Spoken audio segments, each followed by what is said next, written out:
How many hands did you shake over at FIBO, man? It's hundreds of thousands, man. It's just it's a great thing. I mean, everybody heard about me coming back, so I mean, just it's interesting how powerful the internet is. Just people coming up and congratulating me. And You didn't change your mind yet, did you, about competing? nah, I changed my mind. Just not. No, I'm 100% in, bro. So I heard there's a rumor that people, I guess the trolls online are accusing you of either using synthol or that you use synthol. Is that true? People trolling you about that?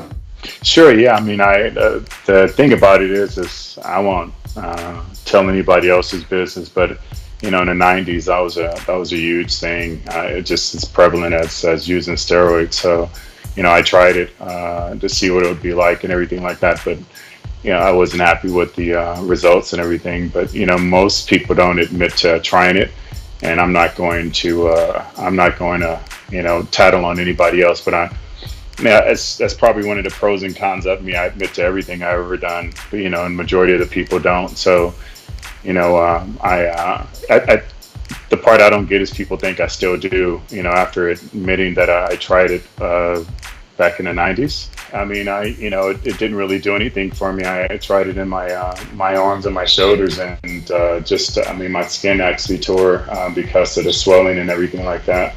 And I've always had crazy guns anyway, so it just, it was just a fad. But, like I said back in an interview over 15 years ago, I mean, I don't see that as no crazier than the other things that people are doing. It's just, everybody pretty much tried it back then, and I guess it's even bigger now because cuts don't believe in training. They believe in just injecting themselves instead of going out and training. So I guess that what makes it more popular now.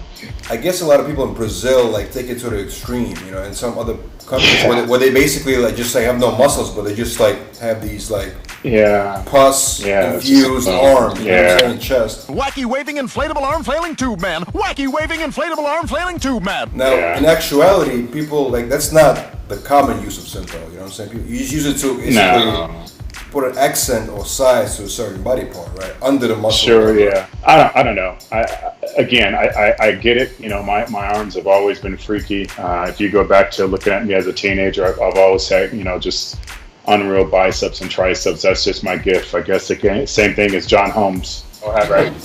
Yeah. But we all have our gifts, and those are mine. Like Paul DeMille, who was considered what we call Quadzilla because his quads were crazy. I was called a gunslinger because of my guns. But now I think the bad part about it is such an epidemic that so many people are using it, so they really can't identify it. This new generation can't really identify to a true gunslinger versus somebody who's a fugazi. So yeah.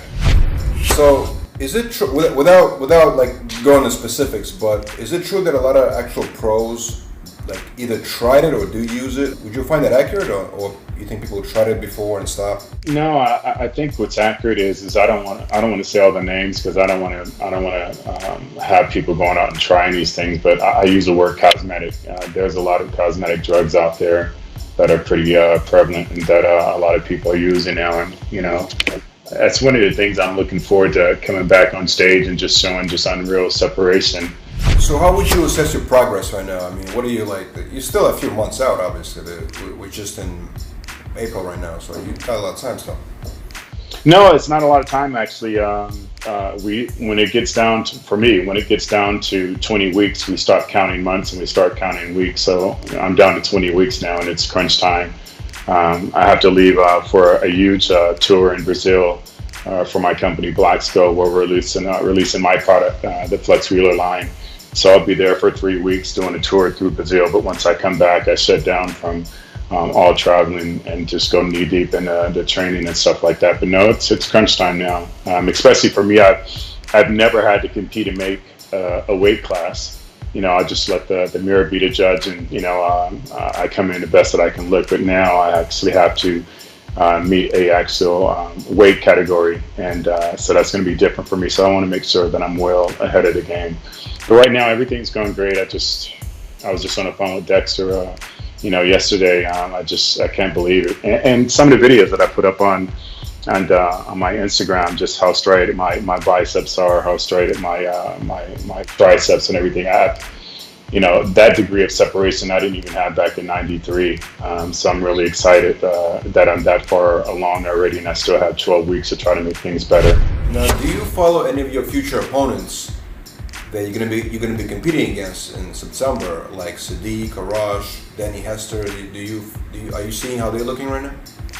No, I don't. I never have. We had the luxury of not having the internet back in the day, so you didn't see a component anyway. But now everybody's looking at everybody. My thought is I can't do a damn thing about those guys making them look better or worse.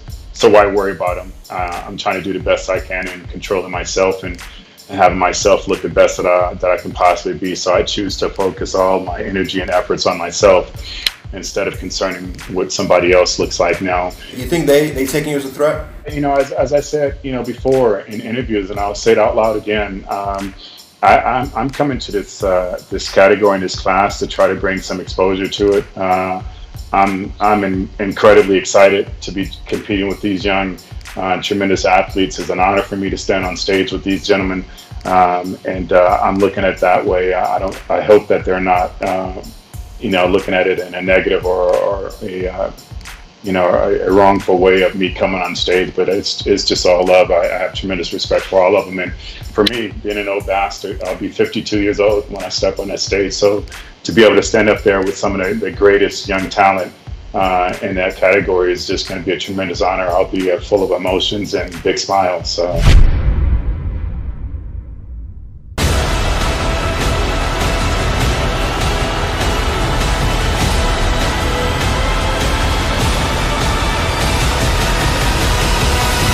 Generation Iron 2, May 12th.